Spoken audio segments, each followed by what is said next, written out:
to talk about your birth with the twins, but also should we talk about the wild woman, or should we talk about her more like in your pregnancy? What do you feel?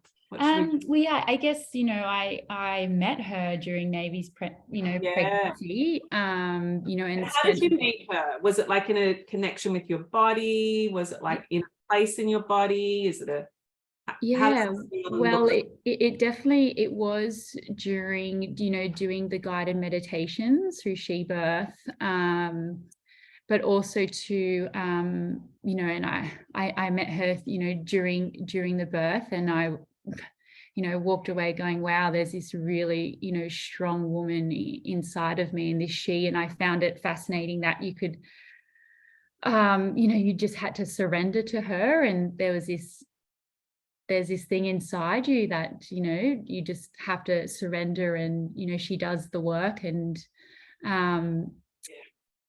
after Navy's birth, I actually decided to do a bit of work, or do a bit of a course exploring the chakras. And this is where, I was introduced to the base chakra, and, exploring this wild woman almost. And I realized, well, for me, this was the woman who I met during Navy's birth.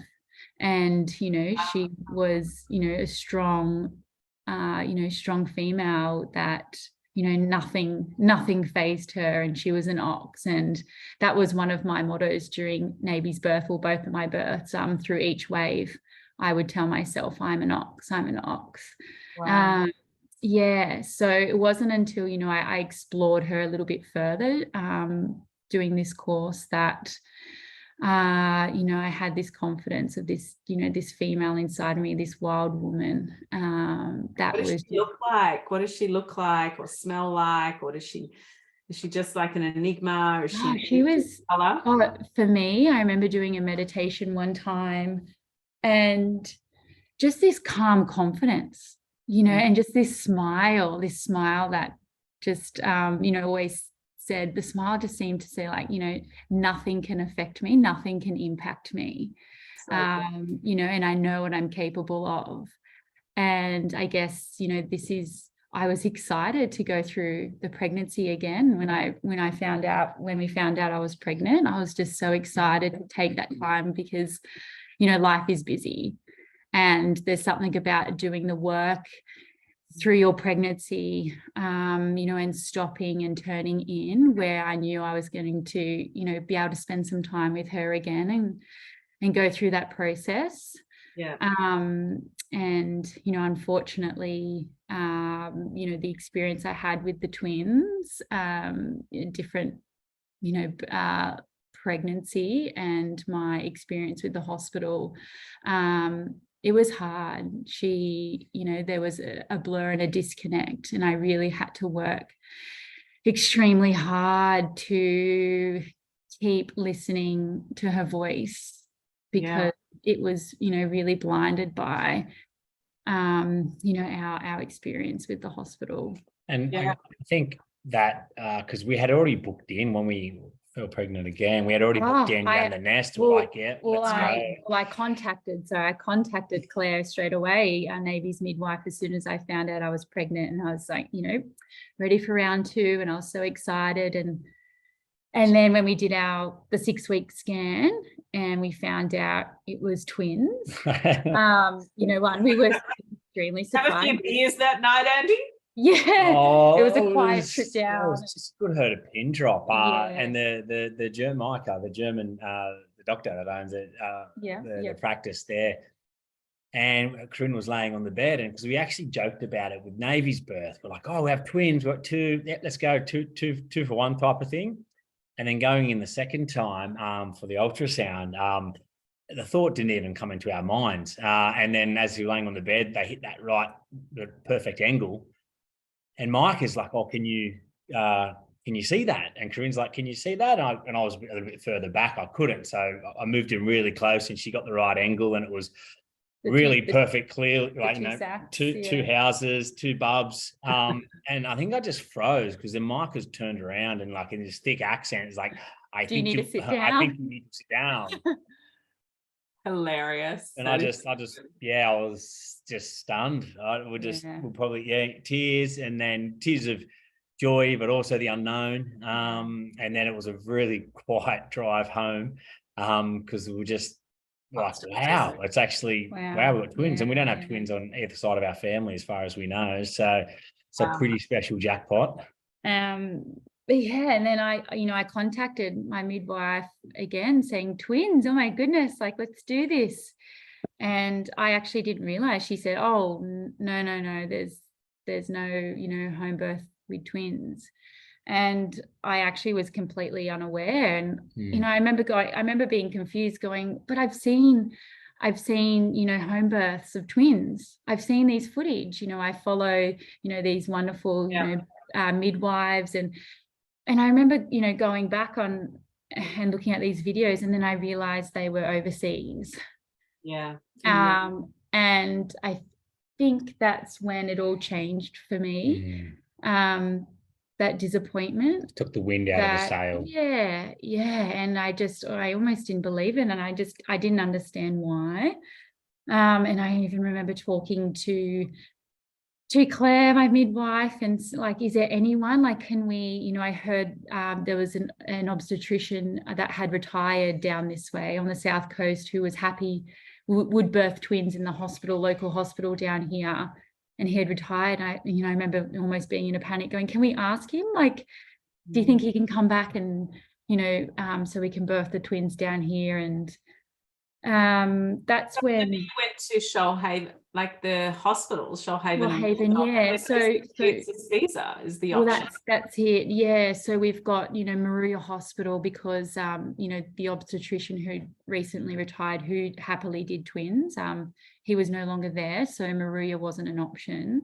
So I had to look at Shoalhaven Hospital, and I, did my appointments, early on with the obstetrician, and it was just, C-section talk. So that's when, I spoke to my midwife, who was looking after me through the hospital, and she actually called on my behalf to Wollongong Hospital.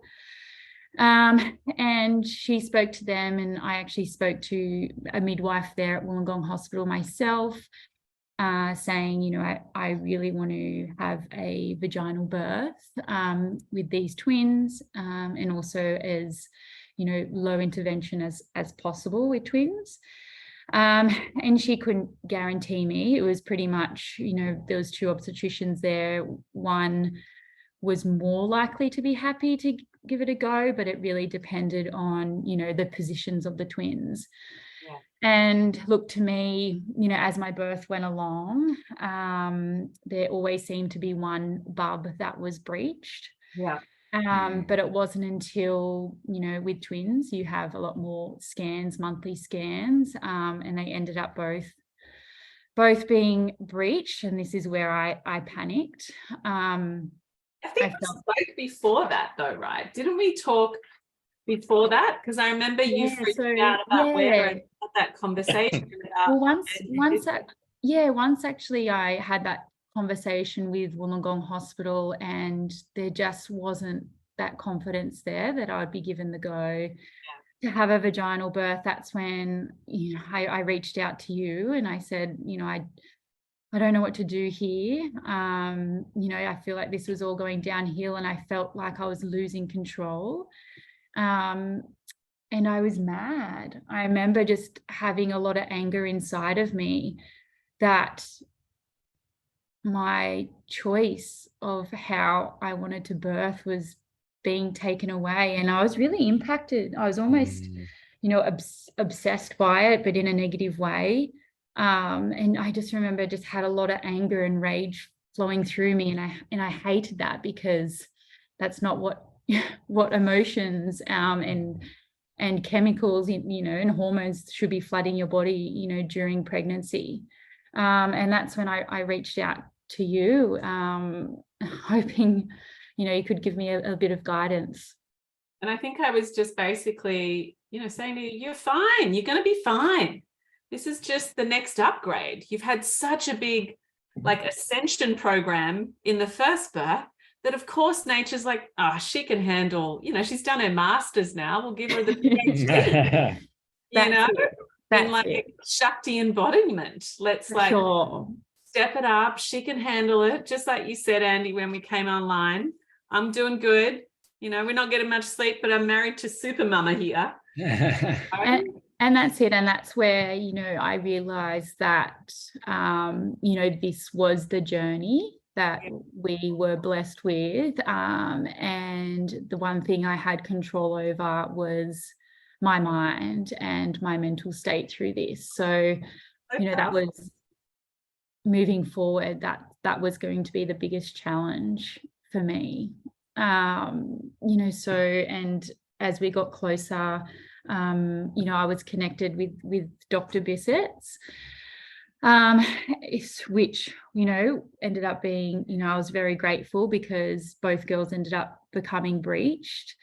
So we were referred to Randwick Hospital. I didn't actually meet Dr. Bissets closer until maybe 35 weeks, only really maybe 3 weeks out. So we started doing our appointments up at the hospital at Randwick, and I felt you would drive up for the day. Yeah, we would do the 4-hour trip. Every week, weekly. The appointments went from commitment, guys. Like, it's full commitment, Well, it was, and it was hard. And part of me was thinking, oh gosh, people probably think I'm so silly putting all this effort in, and it was disheartening because we were doing our appointments and we were having chats with, obstetricians there. We hadn't met Dr. Bissets yet, but even the conversations in our appointments were the same, that, a vaginal birth, an active and low intervention vaginal birth for twins pretty much isn't a thing, and it won't won't be able to happen, especially both my girls were presenting Breech. So it was, pretty much a no. I was getting, and I was walking in there and I put so much effort. I chatted to you about my birth plan. I sat with my wonderful friend who's a midwife down here, and we went through our birth plan as well. And I kept going to my appointments going, look, I'm completely aware, trust me, I'm taking in the risks that you're talking to me about. I've done my research. I was on, Breech Beyond Borders. I knew the statistics, but I just wanted an opportunity. I wanted to talk about let's talk about the birth when things go right. Yeah. Let's talk about that twin birth where my body does what it needs to do and its function, because I believe my body's done it before and I knew I could do it again. The space that we were coming from, where it was just a magical birth with Navy, we've kind of come from that end of just a real just being supported, embodiment in the process, and really just supported, understood, felt really safe. It was a collaborative effort.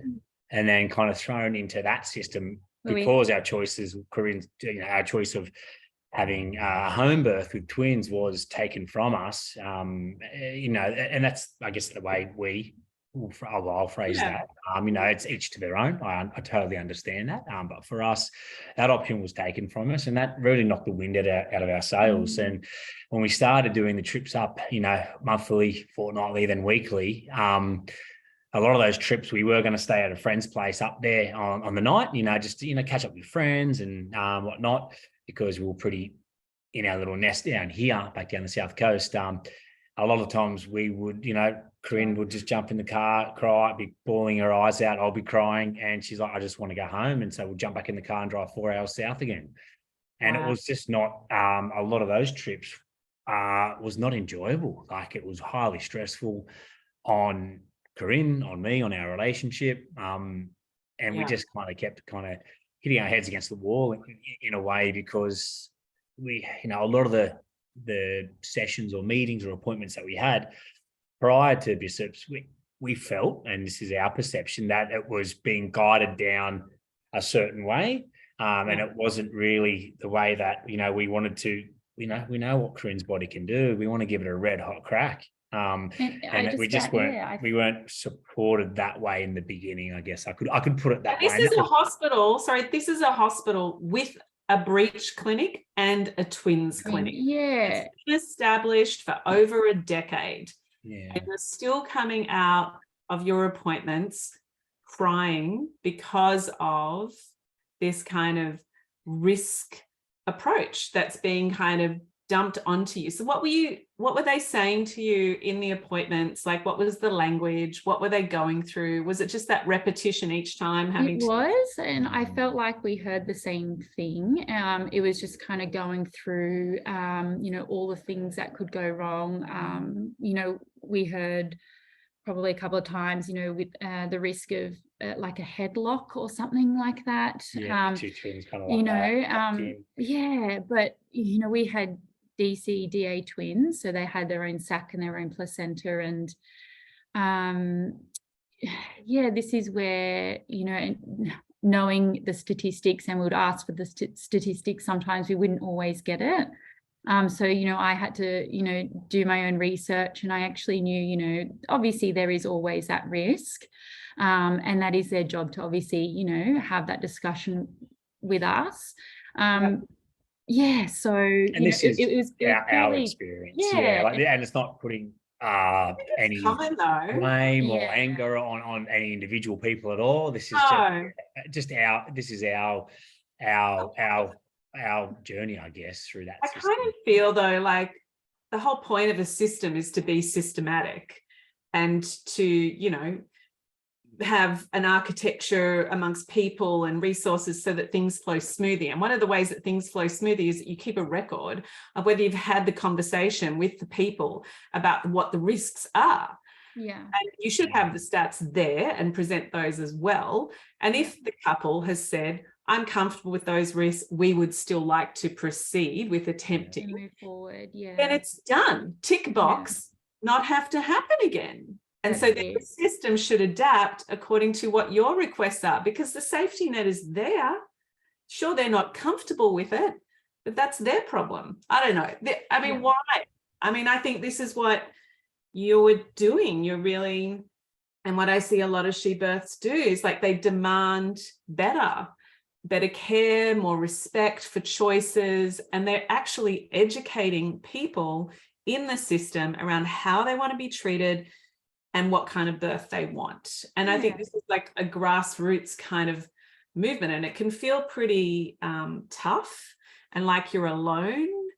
And I suppose I just really want to emphasize that for all the families that are out there, demanding more of our system. And really, I was a lucky one that I had yourself to talk to. I had my friend who was a midwife, and then, Navy's midwife that I would, talk to afterwards. I would come out of these appointments and they would, remind me that, you can do this. And it is, and I feel like that's sad that I had to, I didn't feel supported in the hospital system prior to our appointments with Bissets. And, also too, I think an important note was that one of our twins, twin A, Ivy, she was, measuring on the smaller side.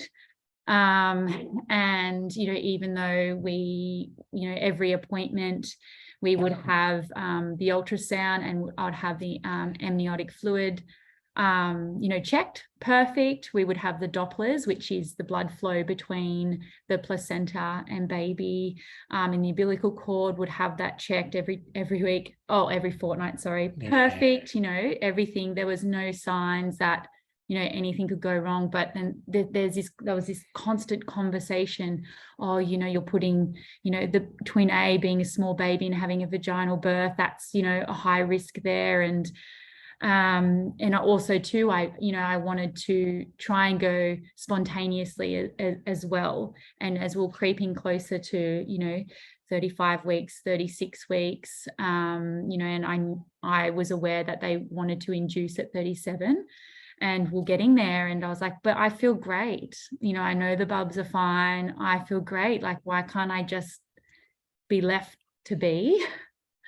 You know, and I just found this so confusing. And I just, every appointment, it's like, oh, this small baby. And there was a point where we actually, you know, we're told, oh, you need to get bloods again. And there was a couple of times when we just went, we don't need to. Yeah, like, we don't. We know everything else is tracking well. You got bloods 2 weeks ago. Why do it just for the sake of it, type of thing? And because you'd go in the waiting room, then it'd be another hour to wait. And, you know, we've just been in a car for 4 hours. We've been in back-to-back appointments because you're trying to make them all fit in the afternoon on certain days there.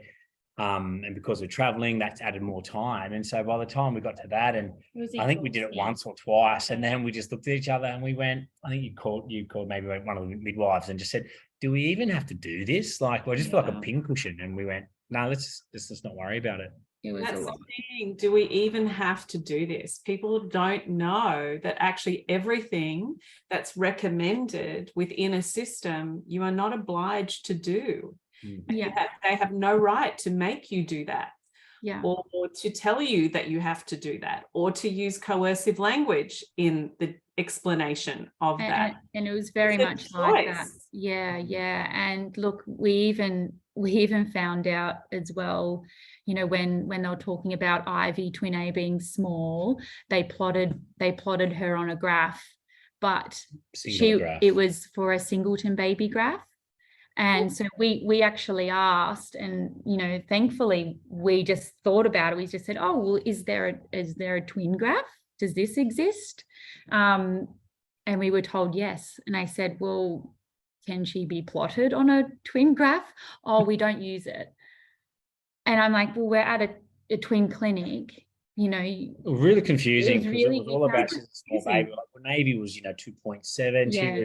We just make, we're not big people. We make small to normal sized kids.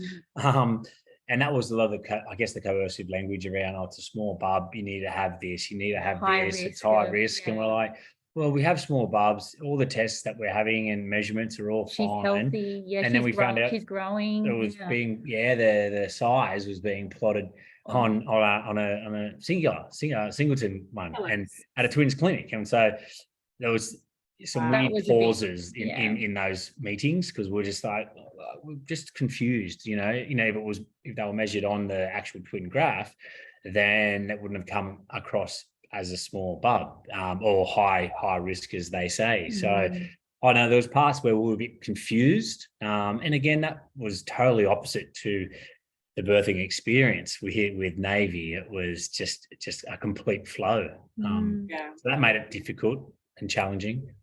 Yeah.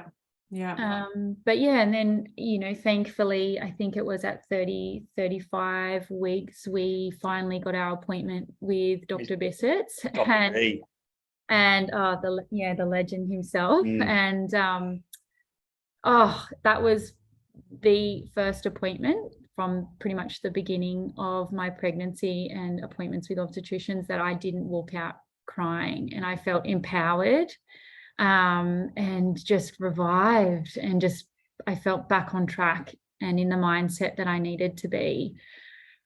And it was purely, you know, like you said, the language, you know, that he used. And he, you know, straight away he said, I asked him, I said, are you confident about, you know, birthing this double breech? And he said, oh, the mechanics of a breech doesn't faze me at all. That's no, I'm not concerned. And I was like, oh, thank you. I just needed to hear someone that, you know, just knew that it was possible and trusted the birth process. And also too, he took in the whole picture. He saw that I, you know, had a wonderful, positive, you know, birth experience with Navy.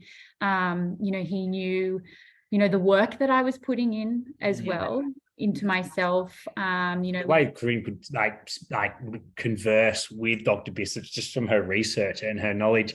Like I'd be sitting there just going, like, Bissets has made comments. He's like, oh, you know your stuff, and you know you've done your research. And Corinne's like, I've thrown myself into this. I know what I can do. I know what my body can do. And I remember some of those conversations.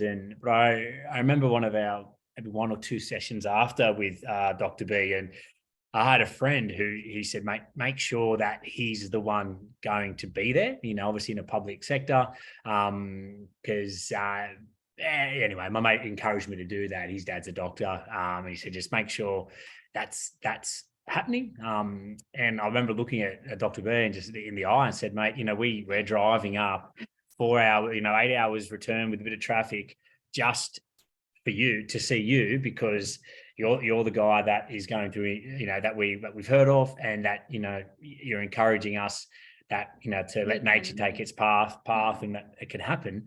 And he just, looked at me. I thought, I need to know that you're going to be in that room no matter what day, whatever night it is. I need to know that you're going to be there. And he goes, yeah. And then gave us his personal mobile phone number. Yeah. And he said, whenever it's happening, he goes, I will be there 100%. And he also said probably 99% of the other guys wouldn't take it on as well. So he said there's, I don't know what is the double breech. Yeah, the double breech. He just said, 99% of other OBs wouldn't take it on. So that was really reassuring for us, because I wanted to make sure, things were kicking off at 2 a.m. in the morning, and we're coming over. We're staying up early at the time to the hospital. I want to make sure that you're going to be there. You're the guy that we're familiar with. Corinne's was really comfortable with you. In her circle. It's imperative that you're there, because there was already had enough curveballs leading up to where we were, and now that we finally had that face-to-face and had a couple of consults with him, it was a real turnaround point. And I could see that in Corinne, just her energy levels. I guess a sense of self was coming back a bit more as well, which was really important leading into the game day with the twins. Totally. You have to go into a labour feeling confident, like you're gun-ho and I've got this and I'm going to take this on. But like, to have twins and Breech, you got to be 1,000% switched on and confident and ready. Like you say, did you feel like you managed to get that time to connect with your wild woman, that base chakra she again? Well, look, and this is where we had that Zoom meeting with you. I think maybe that was 5 days out or something. Look, it was a lot of work, and I probably wasn't where I was when I gave birth with Navy. And I think that was because of that real mental challenge of, every appointment, walking out feeling really disheartened, and, just talking that, my body wouldn't function the way it should.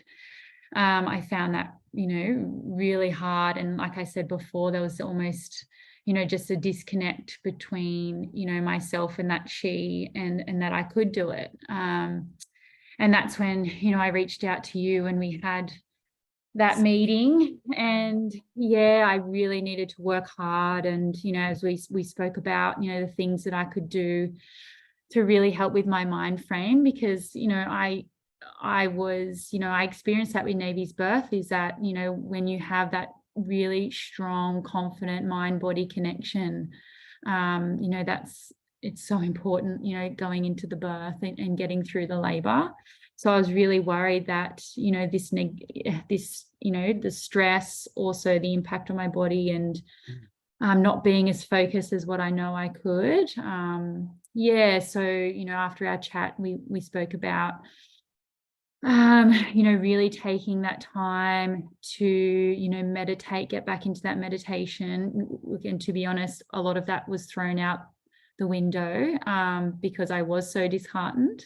So making sure I was doing that, and just the little things that I could do. And I think when we had that meeting, that Zoom meeting together with you, Nadine, something that, really struck a chord, and I had to remind myself, as you said, that, you can have a beautiful birth anywhere. And because I had in my head that this, hospital birth, and with these Breech twins, it was just, I was really fearful that, it wasn't going to be the experience that I knew I could have. And you just reminding me that it is possible to have a beautiful birth in the hospital. And that's it. And, I had to accept early on that, I was going to have this birth in a hospital. And with a lot of people in the room. Well, that's it. Yeah. We'll get to that. Front row tickets to a concert. Yeah, that's it. So look, I was very thankful to have that chat with you in those last couple of days leading in, and I really just took the time, and it was hard at that point. We had moved up to Sydney and we were pretty much couch surfing in different homes. So I wasn't in my nest.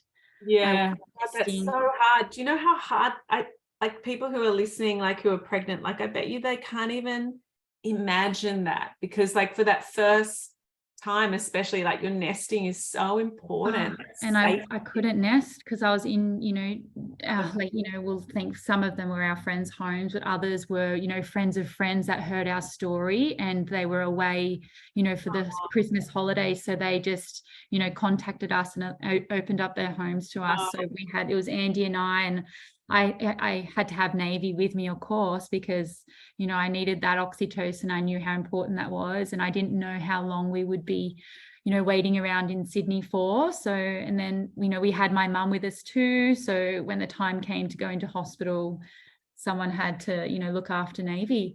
So the 5 of us were, couch surfing. And that was exhausting. And, I felt like I didn't have that normal process of, just really shutting off, externally and going inward like I did with my first pregnancy. And then, we got to 37 weeks and, Dr. Bissets was really, he was aware that I really wanted to go spontaneously. I felt there wasn't, even though there was this small baby, I knew that she was healthy and safe and I felt good. I wanted to, just be left alone a little bit. It got to the point though where I was so homesick, and I felt, it wasn't fair on Navy to have her out of the home and, in different places and bouncing around and, living out of suitcases and spending a fortune on takeaway. And it was a lot. So look, one of my blood test came back that my platelet count was dropping. So then the discussion actually turned to that, I didn't want to, Dr. Bissets didn't want me to have the birth that I wanted, was able to, get through the vaginal birth. But then, my platelet count got so low to, everything was thrown out of the window. We didn't want that to happen. So look, we spoke about being induced. I decided to do a stretch and sweep just to see, if that could kick. I talked to you just before that, wasn't it? And you were a bit undecided. So did you decide on the day when you went in? Yeah, well, we did. Yeah, we just decided pretty much at the moment. We spoke about it. Yeah, and we just said, we just want to have a couple of hours. We're going to go for a bit of a walk. And we obviously called you and we and the midwife Claire as well, because we just thought, well, wait a second, let's remove ourselves from the hospital. Let's go out, let's get some lunch, let's sit in the sun, let's call some of our people in our inner circle and just get a bit more information, I guess, about the stretch and sweep, and just I guess have that reassurance, but also just familiar voices that feel more comfortable and assured with what we're going to make these decisions. So really applying that sort of informed consent brand acronym. Remember that: benefits, risks, alternatives, intuition and nothing, space and time to discuss and decide. Yeah, and I think what we really appreciated having the discussions with Dr. Bissets, he would always say that, this is the hospital recommendations and it is your choice. Nothing is nothing.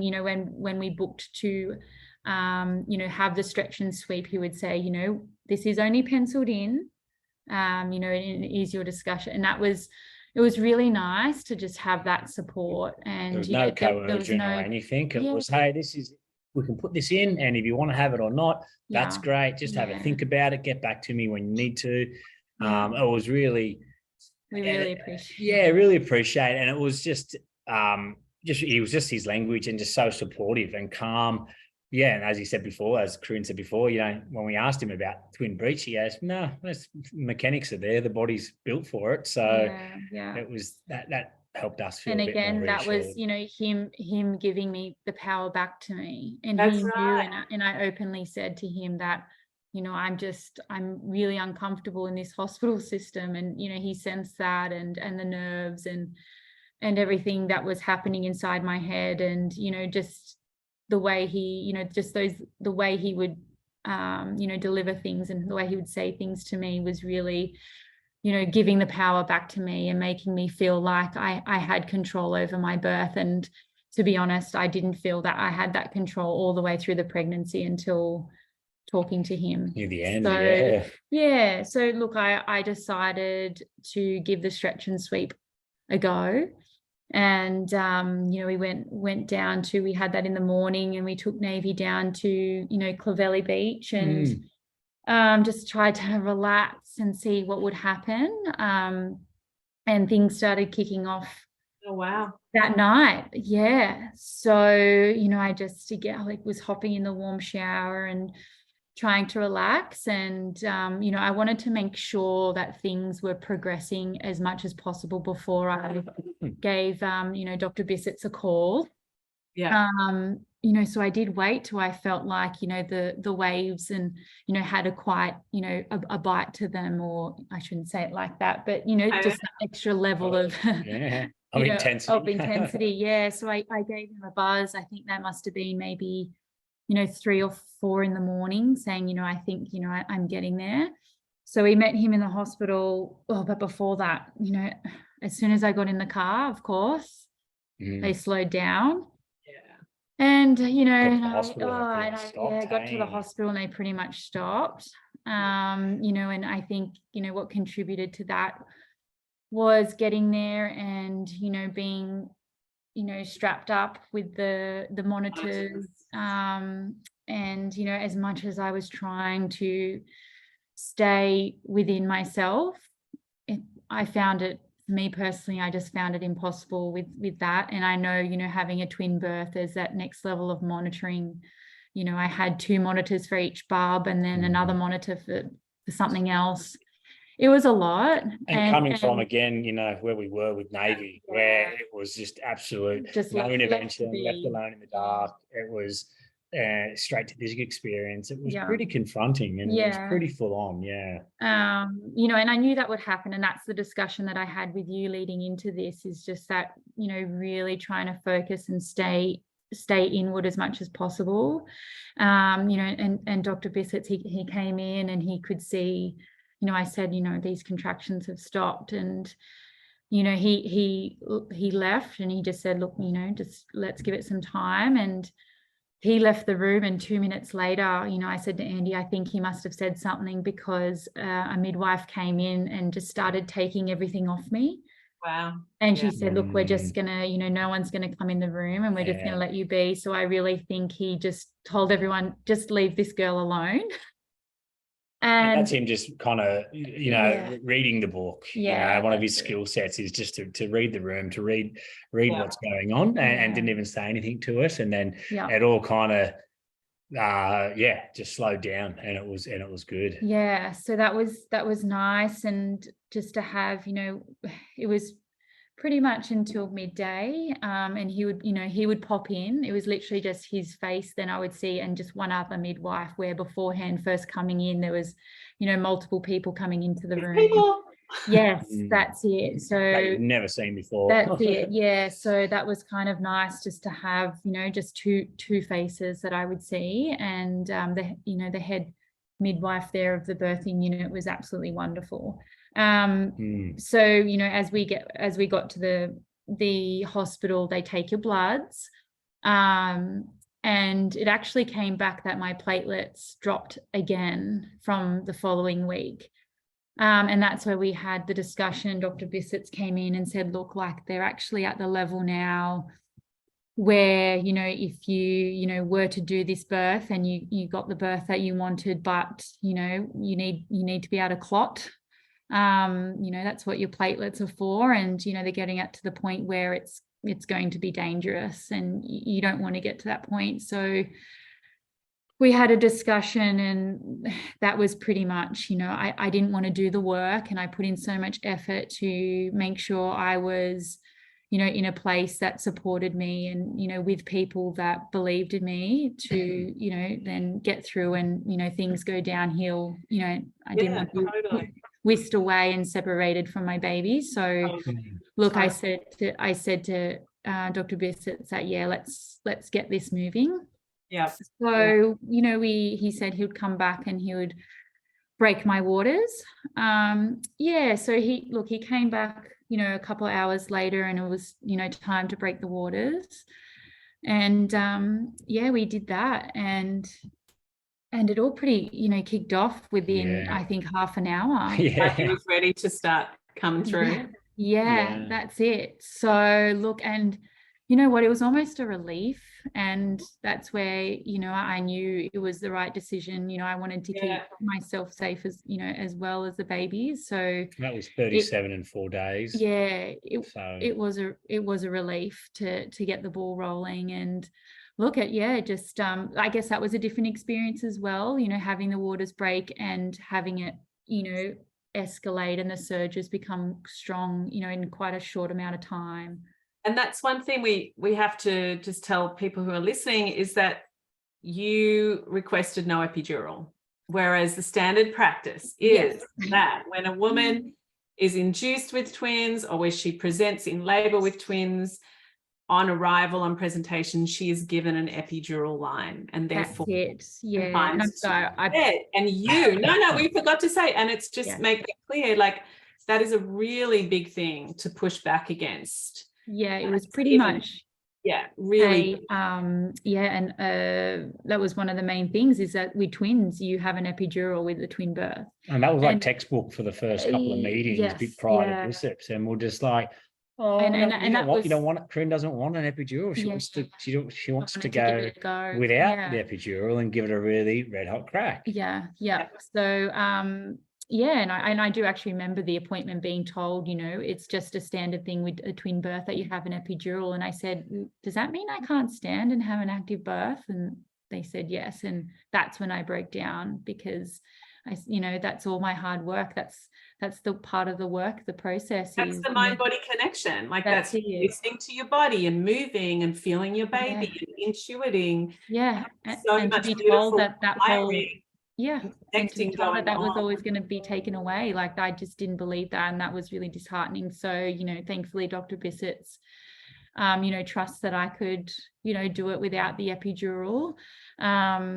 So no epidural, and things kicked off, and I had I was just going through the motions. I had a photo there of Navy, and you suggested as well, do some artwork with Navy beforehand. So we did a little bit of artwork, I think the day before, and I took that in, and I had her artwork there, and that was really important too, to be able to see her. And that was something, after all this, I was able to go home to her. So that was a great reminder through the birth as well. And I had, was just going through my big belly breaths, and the counting, and the just resting in between. I was moving. We had the mat on the floor.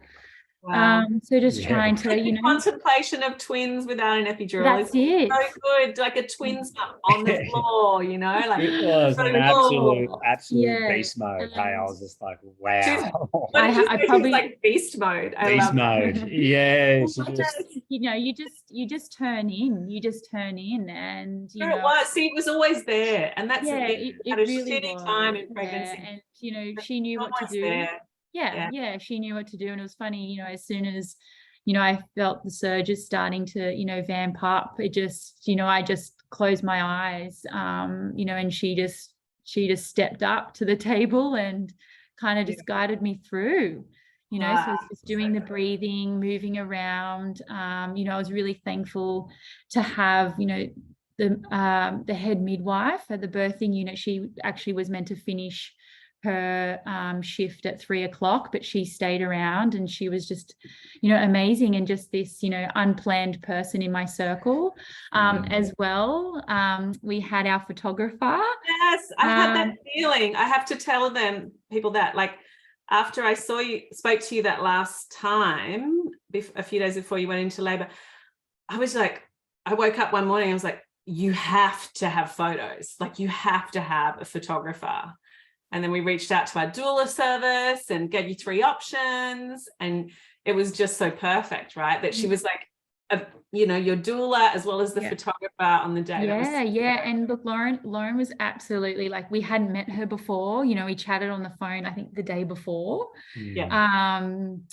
And she came in, and I was, funnily enough, I was like, yeah, like, you're meant to be in our circle, and she was wonderful. And like you said, she, wasn't just our photographer, but a doula as well. So, and she would just, I felt like she knew when, sometimes she just needed to say, perhaps, Corinne, like, let's switch it up, or, back to your breath. Yeah, there's some coaching, back to your there. breath. It was really nice. It was really nice and exactly what I needed. And so, really my circle was, before things started, and Dr. Bissets wasn't here at the moment. It was literally me, Andy, the head midwife, and Lauren. And, so, and I just felt, that was my safe circle. And again, that's why it's so important to, women should be able to have that choice and be conscious and purposeful about who's in their birth circle.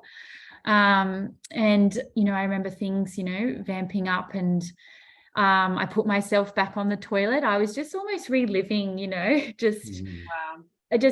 going through the motion, reliving Navy's birth. And, I had, with each surge, I had, the same visualization. I was talking to my cervix about, really opening up. And, my prep for this was, how you tighten your pelvic floor and really relax it. I just made sure with each surge that I felt that deep let go and surrender of your cervix. And I remember talking to my cervix as well, letting go. And I actually got that tip from not only my friend, but I remember reading in Ina May's book a story where she witnessed this lady who was in labor for hours and hours, and was told that she might have to move on to the hospital, to help things along. And she said, no, stop, just give me a moment. And Ina witnessed her having a conversation with her cervix and telling it to open, and it opened up,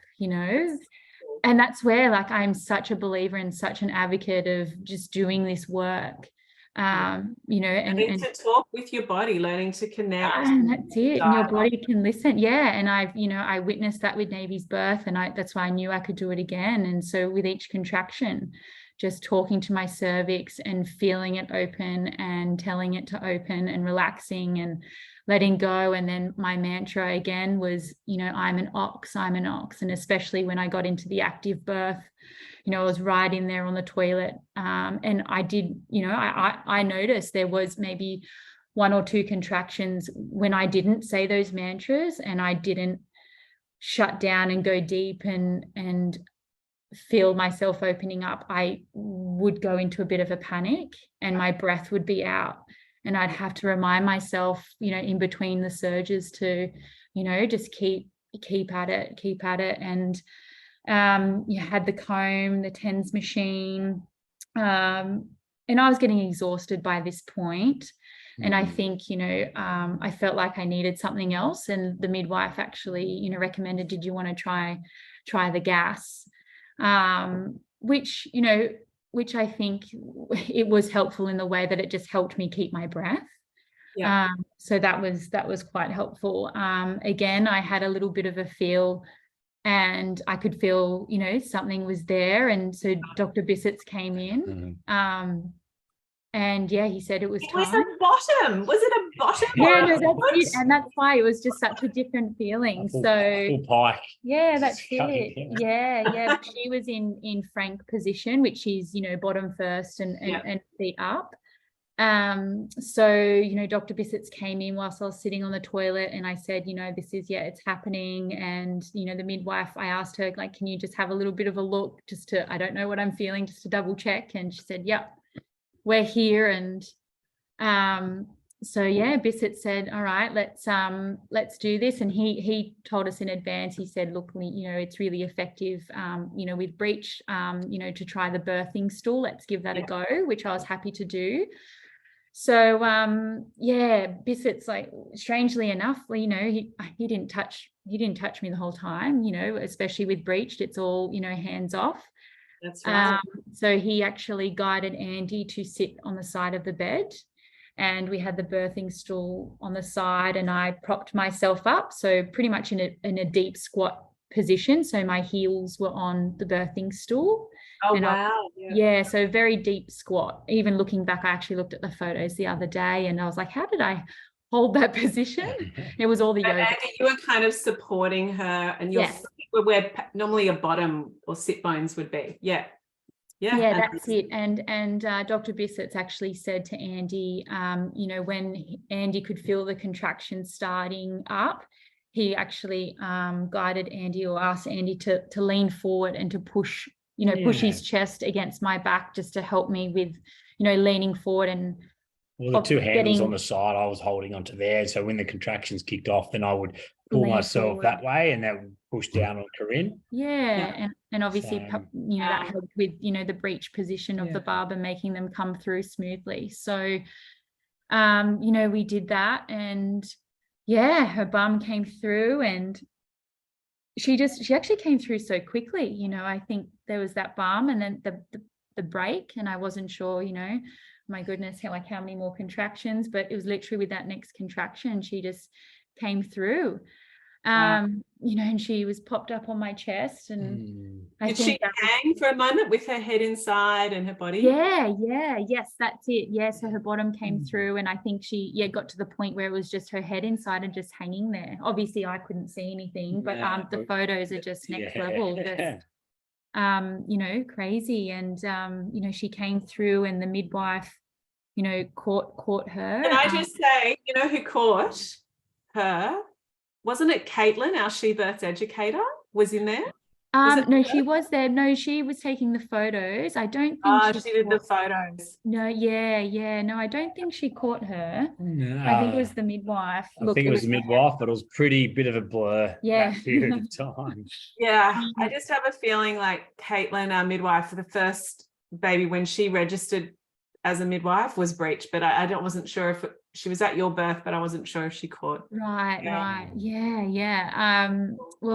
she came through, and they popped her on my chest, and I was helped down, and it was a bit overwhelming, and because I was guided to lay back on the bed, and it was a little bit overwhelming, because I guess the big question was, had twin B, Rocky, had she done a turn, and what we didn't want was her to become transverse and laying across, because obviously that's we wanted her to engage on the cervix again, but thankfully I was laying on the bed.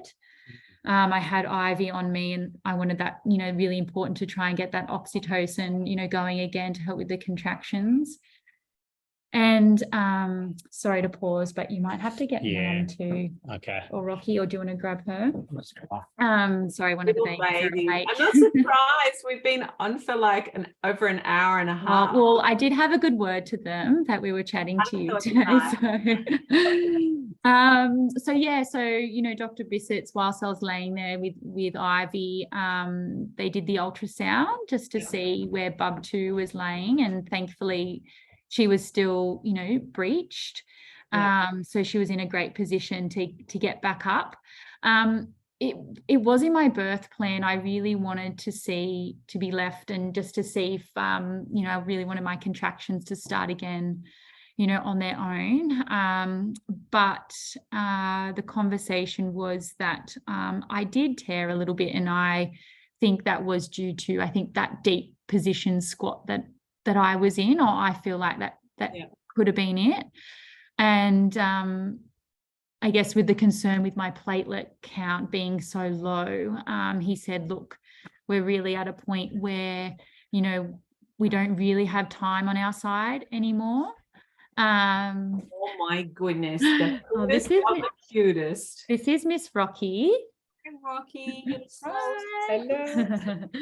I hope you don't mind. I'm just going to pop her on to feed her while we chat. She's so gorgeous. Say hi. You're having the big smiles. There's a lot of smiles after waking up. Yeah. She knows what's coming, that's why. Yeah, that's good. Time. Take your time. Yeah, so I guess, you know, that was a change in, you know, our birth plan was, you know, I wasn't able to wait, but, you know, I understand it was because of my, you know, platelet count and things. So I had the injection to help. Oxytocin in the thigh. Yeah, to help, you know, kickstart the contractions. Right. So I had that. And, you know, I could feel them, you know, starting again. So it was off to round 2. And at this point, I do remember saying to Dr. Bissets probably multiple times, oh my goodness, I just don't think I have the energy to do this. And I remember like holding on tightly to the gas.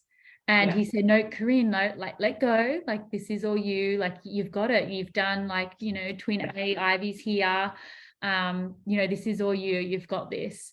And I do actually remember, you know, looking around, and at this point there was probably close to 15 people in the room. There was a lot. It felt like a lot. It might not have been 15, let's say 10 or something. 10, well, because it was probably about 10. Each baby has their own team, really, you know, so each baby has 2 midwives, 2 neonatals. So look, to start off with, there is a bit of a team, but I do feel like this was a bit of a you know, once in a lifetime experience at the hospital, or a rare occasion, I should say, having, you know, 2 twin Breech, you know, maybe a few extra people came along just to watch. You think maybe? Yeah, that's it. So it was actually the head midwife who stayed back. She moved a couple on, and I think she may have sensed that it was a bit too much going on in there for us. And so I think there was a couple. I was like, oh, I remember just kind of looking over, and she's like, oh yeah, you don't need to be here. You can go outside, type of thing. Because it was a bit of a concept to see. You know, no epidural, just a full natural double breeched, a superwoman do her thing. And so I remember looking over, and there was a couple that were like, well, you're not really need to be here, so you can wait outside. So hilarious.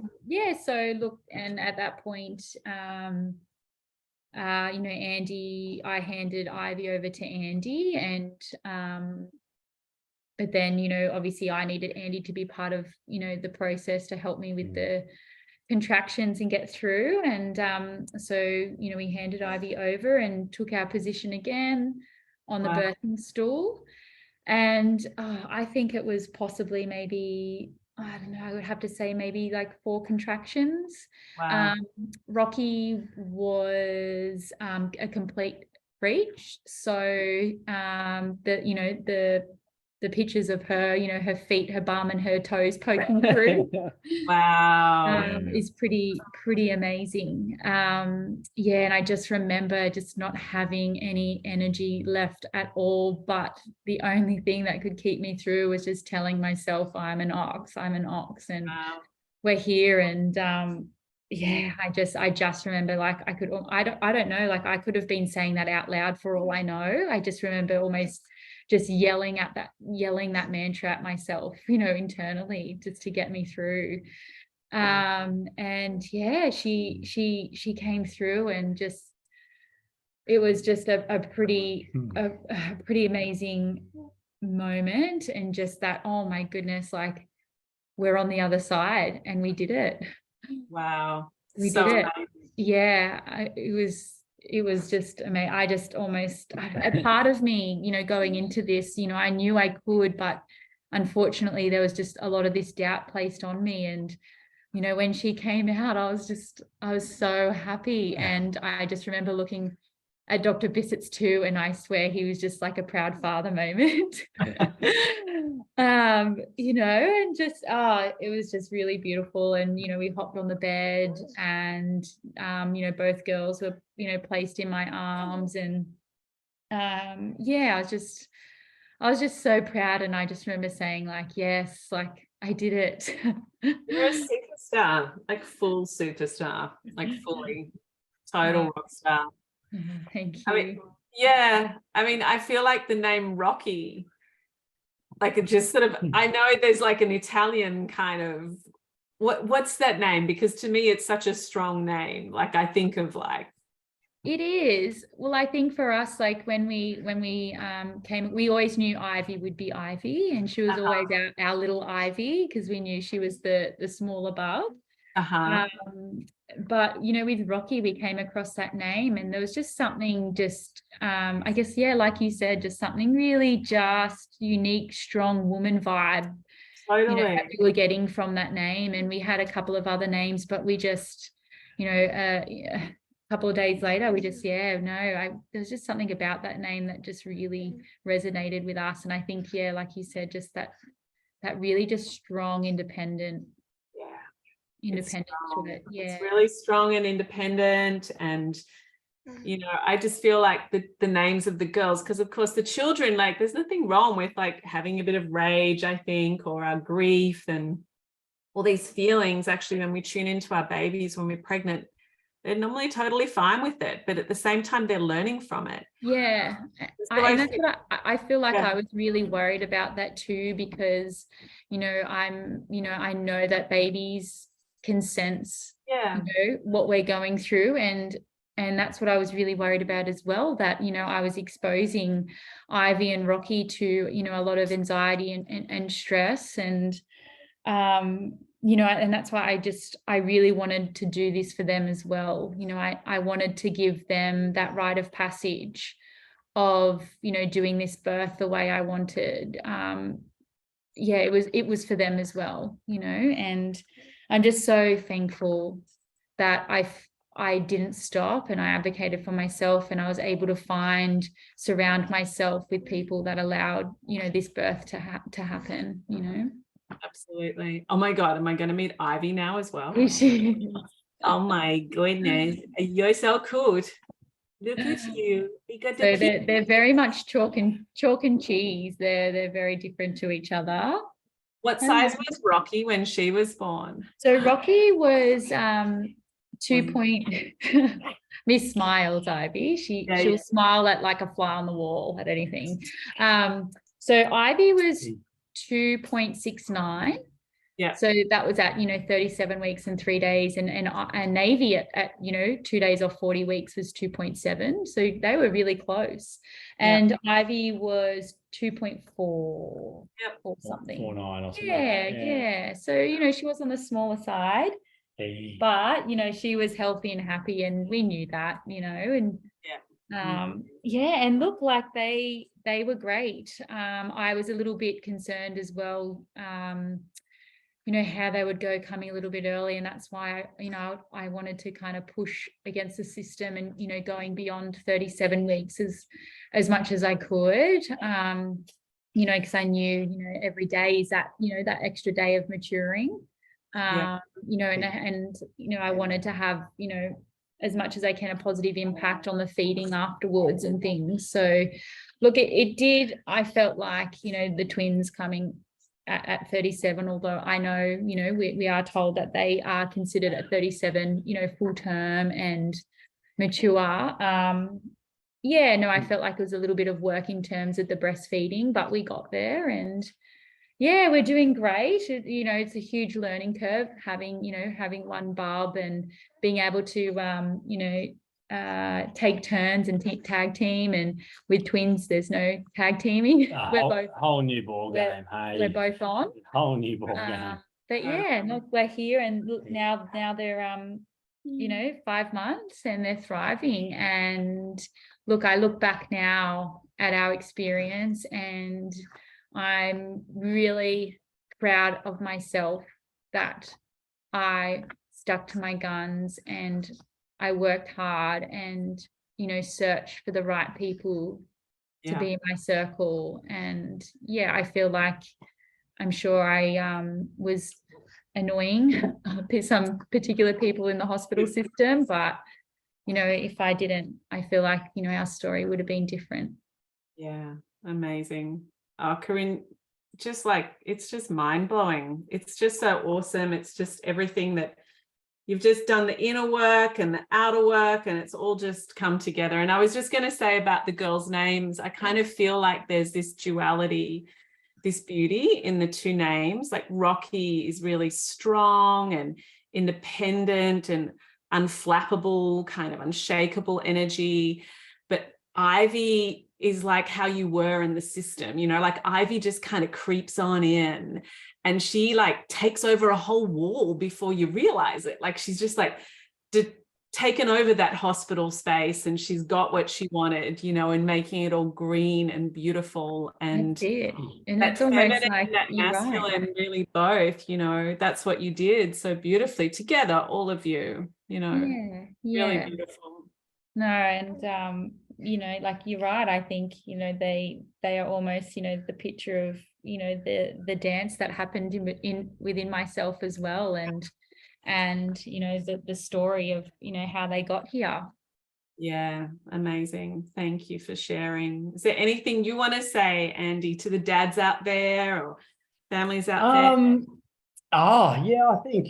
And again, for me, I thought, you know, I guess being in education and physical and health education, kind of living and teaching and breathing that for a long time, you know, 15, 20 years, I really thought I had what I needed to go into it. And, you know, when we went to that weekend doing the she birthing course, I learned a lot of new knowledge in terms of like techniques and strategies and breathing and things like that. But for me, one of the biggest things is it just not reaffirmed, but just gave, I guess, Corinne and I just a real sense of calmness that we're both on the same page and we're both in this together. And having that knowledge and doing it together, you know, I think made us stronger as well. You know, it's not just a rite of passage for the female, but also for, you know, men becoming fathers. And, you know, I think it is really important. You know, Andy walked away with, like he said, that knowledge. You know, and he left empowered as well. And in our both births, you know, Andy was highly involved, and I just think definitely. And I don't know, I just not a newfound respect, but to see, you know, be involved and see Corinne giving birth to, you know, 3 of our kids, just what she could do as mind, body, and soul. It blows my mind away. So I'm just in awe, just in an amazement, and I'm a very lucky man. Oh, so beautiful. Oh, you guys, I'll have a little cry.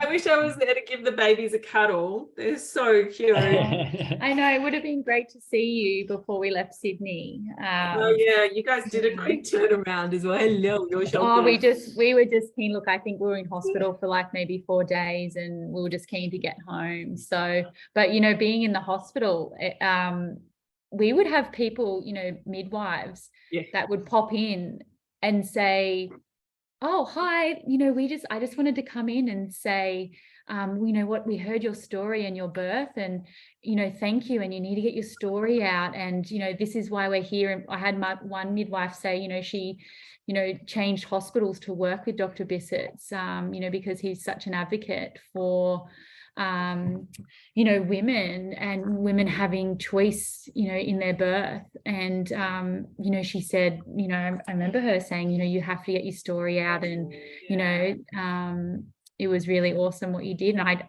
was almost like a little bit of a celebrity for the 4 days in the hospital. And I actually didn't realize just you know, what it actually meant to people in the hospital system that, you know, have those values, you know, that yourself have, you know, in terms of, you know, empowering women to have a beautiful birth, and what that actually means and what's required, you know, from the hospital system. Yeah. That's right. That's it. A lot. Well, I think you are going to be a bit of a celebrity when we share this story. So, you know, I'll tell you all the comments that we get in response, and it's so inspiring. And long live she, I say. May she always, you know, come through us and birth us and help us let go and raise our children, and with grace and ease and love, and all those nights of sleep deprivation, may she always look after us. That's it. Yeah. And I think, you know, I'm very grateful to, you know, go through birth and, you know, really connect with her doing that work, which allowed me to connect to her. And, you know, and it makes going through, you know, other life challenges, you know, knowing that I do have that strength there. And you know, I'm really thankful. I'm thankful for the births that I had. I'm thankful for She Birth to, you know, giving me the tools and allowing me to, you know, do that work, or knowing the work that needs to be done, and allowing me to really connect in and find her. Yeah. Thanks for sharing. I feel like I'm going to let you guys go, get your feet on the ground. It's been like 2 hours of epic birth stories, but we did tell 3 birth stories in 2 hours, which is and really amazing. So thank you again for sharing. It's been so wonderful. My dogs are now barking, starting to bark. Hang on.